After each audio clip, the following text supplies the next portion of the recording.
নিশ্চয়ই দেশে ফিরবেন, অবশ্যই দেশে ফিরবেন, শিগগিরই ফিরবেন। হোক হলে দেখা যাবে। আমরা তো কি মনে করি বলেই দিয়েছি।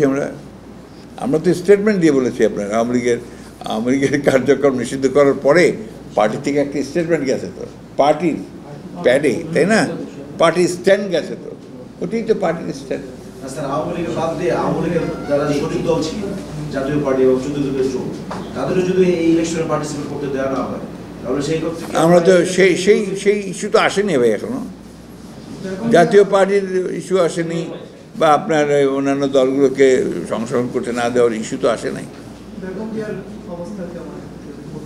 আলহামদুলিল্লাহ, উনি আগের চেয়ে শারীরিক দিক দিয়ে ভালো বলে মনে হয়, এবং ডাক্তাররাও তাই বলছেন আর কি। She is much better.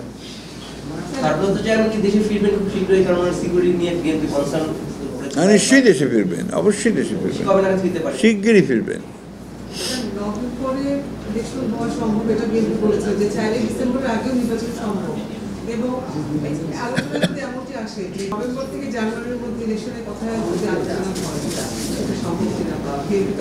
না, আমরা বলেছি যে আপনি কালকে নির্বাচন করতে পারেন, আমরা কালকে রেডি।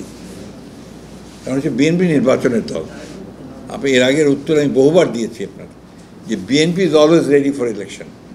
কারণ এটা নির্বাচনের দল, এটা নির্বাচন করেই ক্ষমতায় যেতে চায়। এই যে আপনার অনেকেই, ভাই আমি তো বিপ্লবী দল নই, খুব পরিষ্কার কথা, আপনারা আমাকে কোট করতে পারেন, আমরা কোনো বিপ্লবী দল নই। আমরা নির্বাচন করেই জনগণের ভোটের মাধ্যমে আমরা ক্ষমতায় যেতে চাই। সুতরাং এই ব্যাপারে তো আমি কোনো আমাদের কথাগুলো খুব পরিষ্কার আর কি। এবং যখন সবাই চাইবে, একমত হবে, তখন নির্বাচন হবে, অসুবিধা নেই। Thank you very much.